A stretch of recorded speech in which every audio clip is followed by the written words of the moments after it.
Guys, did you know that you needed a heat press to print vinyl cutting, inkjet transfers, laser transfers, foil transfers, sublimation, custom heat transfers, custom plastisol heat transfers?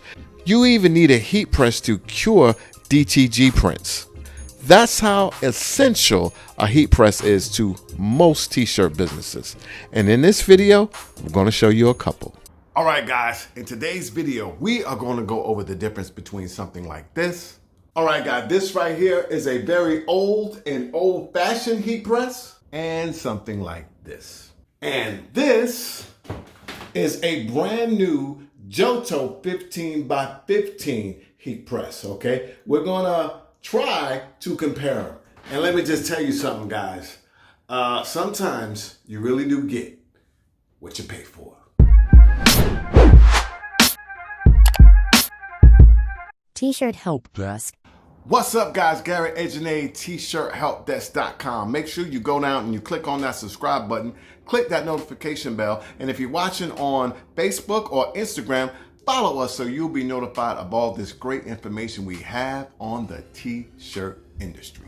All right, guys, not everything that's called a heat press is created equally. You know, I originally had something planned for this video. I was going to do a side-by-side comparison, but I mean, it's just, hey, they say if it can happen, it will happen. So something really telling happened, and my point was made for me. I didn't even have to do it. So anyway, check this out. So this is the cheap style heat press from eBay or Amazon. Okay, guys, we're gonna have a quick run through, all right? This is your knob right here for the tension at the top. Over here, these are, well, what you would call your display. This is where you put in your temperature. On this side, this is where you would put in the time. You're gonna come back. This is the lever that opens and closes it, and you're gonna listen to this sound. Very, very stiff, all right? And this is your platent, and let's go over to this one. This is the Johto. By the way, the cheap one doesn't have a name, all right? It's just a heat press, all right? So let's turn this bad boy on so you'll see the difference in display. Oh, wow. Digital display. That's old school. Digital display, and this is our knob for the tension, all right? Turns nice and smooth. And right here, this is our quick release, right? Quick release little button right here. I'm going to show you how that works in a minute. And we're going to lift this up and look at how smooth that is, all right? Like butter, all right? And this is our platent. Okay, so let's push this down. Let's grab the lever at the top. I'll push it down, and you can see how much smoother it is. It's just a little click at the bottom, and there we go. And right here, we're going to show you how that quick release valve works, which you don't have to use all the time. But boom, open, you don't have to touch anything. And that is just a quick little look-see. All right, so right here, I want to show you the platent clearance. You can see like towards the back, it's not very high, and you can burn yourself, all right? So let me go over here and let me show you the Johto. You can see it's much higher. There's a lot more clearance in the back, and just feels a lot better, all right? So that's the patent clearance on both. All right, guys, now originally I was going to do a side-by-side comparison between the heating elements in both of these bad boys, meaning I was going to put them to the same exact temperature and measure with a timer how long it takes to get to that temperature, so we'll know, you know, how quick the heat press heats up. But ran into a little bit of a snag. Check this out. All right, guys, so this is the cheap machine, and I wanted to test the heating element. So I put in right here to go to 191 degrees, all right? And now the degrees is in Celsius because it only shows Celsius, so it doesn't have the ability to show Fahrenheit as well. So that means that you have to do your own calculations, figure out what's Fahrenheit, you know, use Google, and then put it in over here.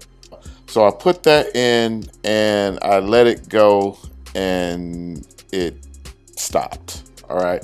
The fuse blew. Now, when I had this thing for a few years and the fuse never blew, a couple of months ago was the first time it blew. And ever since then, it's been giving me issues. Like every time you put a fuse in, it blows. So this one blew. I went and I said, okay, let me get another fuse. I tried it again. All right. And this is what happened. It fried that fuse. So I said, all right, I got another fuse. And I said, okay, let's see one more time. The third time's a charm. And it got right here to about 120. And you can actually see it shut off. And that's it, guys. It died. All right, guys. Play taps because this bad boy right here, it's a goner. All right. But I had it for a few years and it's a wrap, guys. It just keeps blowing fuses. But out with the old and with the new. All right, guys, so we're going to test the heating element on this one, and we're going to print something. So we're going to set this to about 300. And by the way, you can set this one to Celsius or Fahrenheit. So let's see how fast it heats up. All right, guys, so we have our timer here. I set it to be 300. So we're going to time lapse this bad boy, and we're going to see how long it takes. Let's go.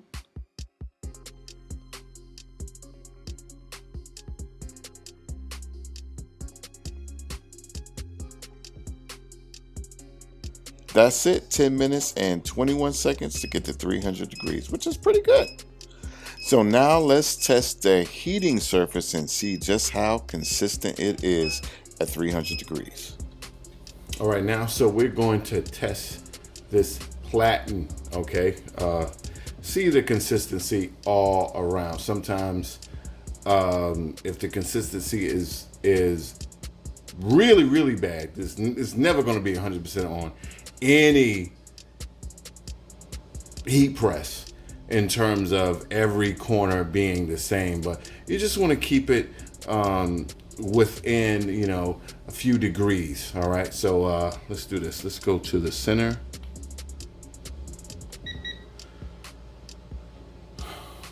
Set 3. This top corner up here. 297. This bottom corner down here. 291. Top corner up here. 290. Corner right here. 293. So very consistent within, pretty much within 7 degrees, right? So yeah, I think this is pretty good for this bad boy. On to the next one. All right, so enough with all that technical stuff. Let's do what we all want to do with the heat press.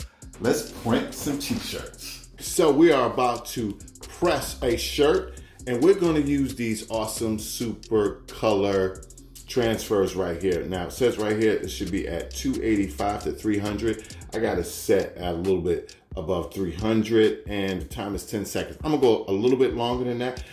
Every press is different, so I'm just telling you how it's going to go, okay? And inside of here we have small little joint. We're gonna put this on the left chest. So let's do this. Just wanted to let you guys see that. Now we are going to print. So like I said, it's gonna do this by eye. Plus that's a nice and hot for our print. So it's just like this. We're gonna go.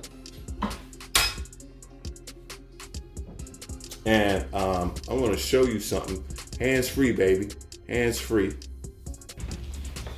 And this is a great thing, is that this is an auto pop-up. So let's just say you're pressing this bad boy and you went somewhere, you know what I'm saying? You frying some chicken or something, and check this out. Woo!